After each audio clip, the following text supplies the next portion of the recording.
adentro del, ¿sí? Hay cavidades que pueden estar llenas de sangre, por ejemplo, un hemotórax. ¿Cómo se va a comportar eso durante el movimiento? ¿Sí? Esas son las cosas que se analizan. Los cambios, gravedad e inercia. Los cambios que provocan son causados por el desplazamiento de líquidos y masas dentro del organismo. Las fuerzas de aceleración tienden a provocar hipotensión y taquicardia.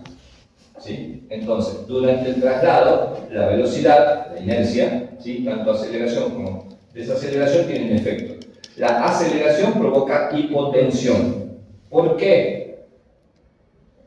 Porque tiene la cabeza hacia adelante y el líquido se va hacia los pies. Entonces me deja la zona de órganos nobles con menor presión sanguínea. ¿Vamos? En cambio que las de deceleración, aumento de la presión arterial y de la presión venosa central, porque ahora el líquido vuelve para acá. ¿Queda claro esto, no? ¿Sí? Bien.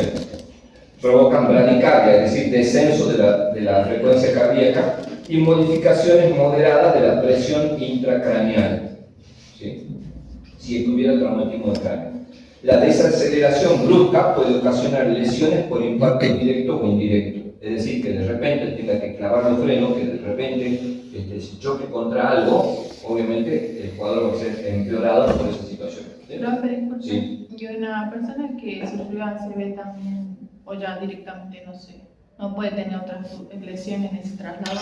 Sí, por supuesto que sí. Independientemente de cuál haya sido el tipo de ACV que tenga. ¿Sí? Si es isquémico. Siendo isquémico va a tener un aumento de la presión dentro de las arterias, mayor congestión dentro de las arterias. Y si es hemorrágico, peor. ¿No? Bien, medidas. ¿Qué tengo que hacer yo? Que conduzco, ¿sí? Realizar una conducción suave y regular. Evitar en lo posible aceleraciones y desaceleraciones bruscas, ¿sí? Si bien es parte del ideario popular el hecho de que hay que trasladar rápidamente al paciente, estamos empezando a darnos cuenta de que la velocidad no es un factor fundamental, sino que al contrario, a mayor velocidad, a mayores aceleraciones y desaceleraciones, me empeora el cuadro del paciente. ¿Sí? Entonces, llegar rápido no es lo primordial. Lo primordial es que el estado del paciente mejore durante el traslado, a pesar de las condiciones del traslado. ¿Se entiende? No que me empeore. Para lograr yo una mejoría del paciente, es decir, que le haga efecto todo el tratamiento que le puedo brindar con toda esa patología y clima controlado, ¿sí? Yo tengo que manejar en lo posible suave. Las aceleraciones lentas y progresivas y sostenidas, ¿sí? Y las desaceleraciones de la misma manera, suaves y progresivas, no frenadas bruscas, no aceleraciones bruscas, mucho cuidado al meter las marchas, ¿sí? Tanto para arriba como para abajo, para que no haya mayor movimiento en el paciente. La posición del paciente variará según el tipo de transporte sanitario, ¿sí? El paciente puede ir en la camilla a 180 grados, o puede ir con los pies levantados, puede ir con la cabeza levantada, puede ir sentado, puede ir semisentado, puede ir volcado hacia el costado, ¿sí? Entonces, esas posiciones de traslado van a depender del cuadro del paciente. Y ahí yo tengo que considerar, porque por ejemplo, si yo tengo un paciente que lo tengo que trasladar con los pies levantados, las piernas levantadas, vieron que la camilla es articulada, ¿no es cierto?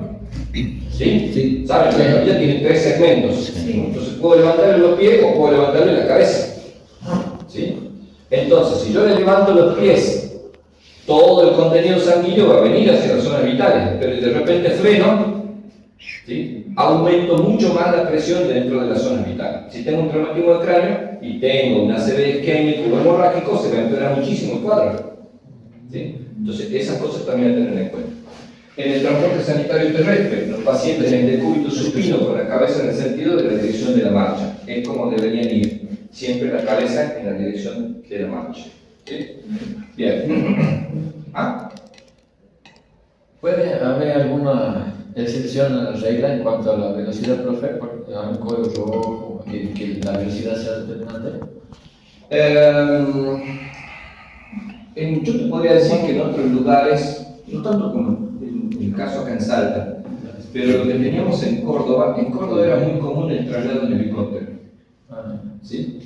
Y estamos hablando de traslado de helicóptero dentro de la misma ciudad, ¿sí? Dentro de la misma ciudad. Entonces, si el estado del paciente era crítico, tan crítico, directamente no se traslada en ambulancia, se trasladó en helicóptero. ¿Sí? Acá, no sé, tiene que caer un ángel del cielo. Sí. Sí. Porque encima, para colmo de males, ningún hospital, salvo el materno, está diseñado para recibir helicóptero. ¿Sí? Nosotros en el hospital de urgencia, en el otro teníamos helipuerto. Entonces, por ejemplo, vos necesitas traer un paciente en estado crítico del norte, en Orán, ¿el helicóptero dónde va a bajar? Materno. Va a bajar en el materno. ¿Y del materno a dónde va? Al San Bernardo. ¿Y en qué va? En la ambulancia. En la ambulancia. En cambio, que vos tenés otro lugar, y hasta como se ve en las películas, son un edificio del hospital, tiene el helipuerto en el techo. Entonces, eso es lo que a nosotros nos falta evolucionar tanto acá en Salta, tantísimo. En Córdoba es habitual, se accidenta en la circunvalación, te lo llevan en el helicóptero al hospital. Y el hospital tiene su helipuerto. Tiene su helipuerto.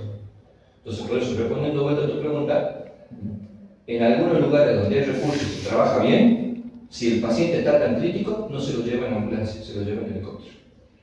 ¿Sí?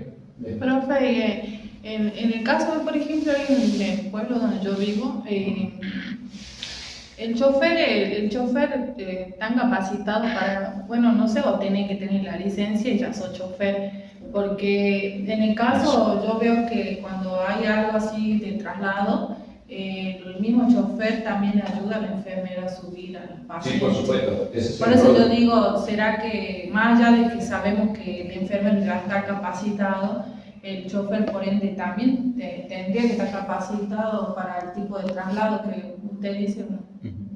Yo comencé a trabajar en Córdoba en el año 88. ¿Sí? Comencé a trabajar en emergencia. Por supuesto no sabía nada, estaba empezando de cero a prepararme. Una de las tareas más monstruosas que nos tocó hacer a nosotros fue la capacitación de los equipos, de los cuadros de choferes del hospital de urgencia. En Córdoba, por ejemplo, vos tenés el sistema de ambulancias, ¿sí? No está centralizado como estaba acá. Después se centralizó, ¿sí? Es decir, las ambulancias pertenecían a los hospitales, no al 107. Después se crea el 107, se pone en marcha el sistema 911 y ahí sí, vos tenés un organismo que se encarga de centralizar, como es acá el SAMEC, centraliza las ambulancias, pero antes las ambulancias pertenecían a los hospitales. ¿Sí? Entonces, el hospital tenía su dotación de ambulancias y su dotación de choferes. ¿Sí? ¿Y qué te pedían antes para ser chofer de ambulancia en un hospital? Que sepas manejar. ¿Sí? Era el único requisito. El único requisito. Entonces nosotros teníamos choferes que solamente algunos de ellos sabían manejar.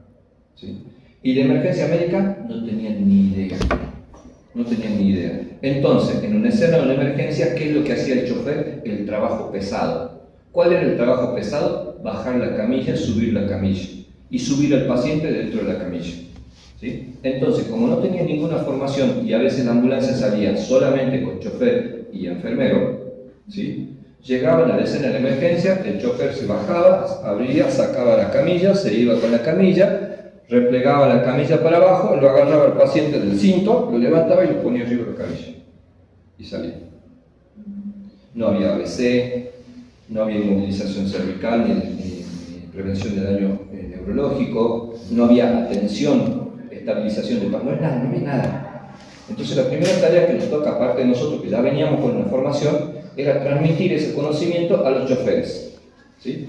El hospital de urgencia tuvo un periodo de formación de los choferes que duró 11 años.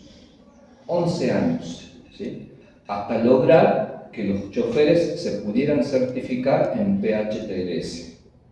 Es decir, tener una formación acorde al nivel de respuesta que daban los enfermeros y los médicos. Y costó muchísimo, pero por suerte se logró. Entonces, hoy en día no se les ocurre a los centros de emergencia centralizados tipo SAMEC, SAME de Buenos Aires, SAME de Jujuy, CIPROSA de Tucumán, contratar choferes de ambulancia que no tengan formación médica. Directamente ya los contratan con esa formación. Es esencial que el chofer conozca, por lo que va a acompañar a la dotación De hecho, en la dotación dentro de una ambulancia, el chofer es el número 3. ¿Sí? El número 1, que es el enfermero, el número 2 es el médico y el número 3 es el chofer. Bien. El nivel de ruido, dependiendo del tipo de transporte y variando su intensidad, oscila entre 70 a 80 decibeles el sonido de una sirena. ¿Sí? En el transporte terrestre, el ruido lo provoca principalmente la sirena, el tráfico y el de menor intensidad, pero en muchos casos el más molesto, el material electromédico almacenado y el propio ruido del vehículo. ¿Sí? El escape, la vibración de las cosas que están sueltas dentro de la ambulancia, y los monitores cardíacos, signos vitales, tensiómetros, oxímetros que van a tener ruidos. ¿Sí? Pero principalmente es la sirena. ¿No? Hay muchas veces que se prefiere no utilizar la sirena, para no perjudicar al paciente que se lleva. Porque además tampoco tiene mucho efecto la sirena. Ya lo vamos a ver. En cuanto al ruido, ¿cuáles serían las medidas? Emplear las señales acústicas solo si es imprescindible. ¿Sí? Emplear EPIs adecuados en el transporte aéreo, ¿sí? Tanto los profesionales como los pacientes. Son equipos de conexión, ¿no? Los EPP. Comprobar periódicamente las objeciones de la electromedicina, es decir, que los aparatos que van dentro de la ambulancia estén lo más fijos posible para que no vibren y no hagan ruido tampoco. Pero comparado con el ruido de una sirena, no hay nada que hacer. Ahora, emplear las señales acústicas solo cuando es imprescindible. Todo vehículo de emergencia tiene que tener una sirena de por lo menos 2 tonos. 2 tonos. ¿Qué serían los tonos de una sirena? ¿Cómo se describen? ¿Qué ruidos tiene una sirena? El pulular, ¿sí? ¿Sí? Que puede tener hasta 4 los aparatos estándar de la sirena. ¿Lo conocen? Ustedes tienen los móviles policiales, ¿sí? Viene con el... ¿No le toca trabajar en patrulla? Tiene mucho, sí. Estaba choqueada cuando estaba llevando. No, sí. Bueno, tiene 4 botones para las 4 versiones de tono. ¿Sí? Tiene distintos sonidos el ulular de la sirena, pero sí o sí tiene que tener uno de los tonos de baja frecuencia, que es otro botón, ¿sí? Un quinto botón, o en el caso del camión del bombero es ¿sí? ¿Y por qué tiene 4 tonos distintos la sirena? Yo creo que solamente la ambulancia se está utilizando. El de nosotros solamente se unificó uno solo nomás. Sí, automático, largo nomás. De la ambulancia. Un solo tono. Sí. No cambia. No, Sí. sí va cambiando, sino que Pero comienza bueno. uno y cambia el otro. Automáticamente, no necesitan estar poniendo el tono. Bien, eso es En un el modelo problema. viejo sí. Ese es un problema. Ponía uno y después si quería cambiar otro. O si no, directamente también lo ponía en automático. ¿Cuál es la diferencia entre un tono y otro? Sea automático o sea manual. Intensidad. No, la frecuencia. Frecuencia de La decibeles. frecuencia, ¿sí? Cuando uno va viajando en ruta y de repente escucha una sirena, se da cuenta. Pero cuando la sirena viene pegada atrás, al cabo de un tiempo yo la dejo de percibir a la sirena. Por eso cambia de tono. Yo debo cambiar de tono. Cada determinados minutos aprieto el botón y hago cambiar el tono. Cuando me acerco a una rotonda, a una intersección peligrosa, ¡pum!, aprieto el botón, cambio el tono de sirena. ¿Se entiende? Y cuando necesito sí o sí que la gente me abra paso, refuerzo la sirena con el sonido grave de suma urgencia. Con el claxon. El claxon. ¿Sí? Entonces, ese es el propósito de la sirena. Para eso tiene esos cambios. ¿Sí? Y además, bueno, tiene el micrófono, que también yo puedo pedir que me abran paso con el altavoz. ¿Sí? Pero en el ámbito urbano. Esa se llama caballo, ¿no? ¿Ah? Esa se llama Para encontrar un caballo, para los caballos. Sí, lo escuché. Sí, me di cuenta de eso. Bien. Entonces, perdón. Emplear las señales acústicas solo si es imprescindible. ¿Sí? Es decir, si yo tengo que hacer un traslado con sirena desde Molde hasta Salta, no tiene sentido. ¿Sí? Yo utilizaría la sirena ¿cuándo? Cuando estés llegando a la ciudad. Cuando esté llegando a poblados. ¿sí? Solo en el solo en el trayecto en zonas urbanas utilizaría la sirena. En ruta no me escucha nadie. ¿Sí? Entonces, además, que eso es lo que le quería decir. ¿Saben a qué distancia se proyecta el sonido hacia adelante de una sirena? ¿Y qué efectividad tiene en distancia? Por lo que yo vi, va un vehículo adelante, como que no escuchamos mucho. De verdad, algunos vehículos están, no sé, insonorizados parece que no te escucha nada. Yo esa vez que nos desplazamos de base hasta acá, Río Vierna, no había nada, entonces lo apunta con el láser. Y se corrían porque no se corrían ni a gancho. Y encima la lluvia, todo eso, imposible. Bien. Ustedes están parados y viene un vehículo de emergencia con la sirena. ¿Cómo suena cuando viene y cómo suena cuando se va? Se va haciendo y se va haciendo más lento. Fuerte cuando viene. ¿Sí?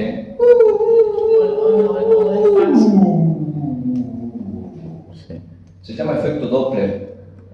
Las ondas sonoras se desplazan en círculo, concéntrico, ¿sí? Equidistante. Pero cuando el que emite la onda se desplaza hacia adelante, las ondas hacia adelante se comprimen y se alargan hacia atrás. ¿Sí? Entonces es más fácil escuchar una sirena cuando ya pasó que cuando viene hacia mí. La proyección de sonido efectivo que tiene una sirena hacia adelante es de 2 metros. Es de 2 metros. Por eso no se corren. Por eso, uno piensa así, cuando pasamos por la olla, le decimos, por favor, señor, Sí, Por favor, es por señora. ley hacerse. dígame, correcto. Es que no se puede por ley. Sí, la ley establece, ¿no? La ley establece, ¿sí? Que tienen prioridad. Pero por eso, los que conducen vehículos de emergencia no son cualquier persona. Cuando estábamos con el comisario Washington, Mamani, no sé si alguien lo conoció. Sí, Chao. profe, bien. ¿En serio? ¿Qué? ¿Licencia en criminalística? Rayo. Sí. Ah, sí. Entonces, No, ya se pega. Yo lo tuve, profesor. mira, ¿no? ¿En la escuela No, o? acá en la de comercio licenciatura de primero. Chancho amigo somos con Washington. Conocido. Chancho amigo. Si lo ven, denle mi saludo. Por su materia que termine dejando. No. Vino a venir.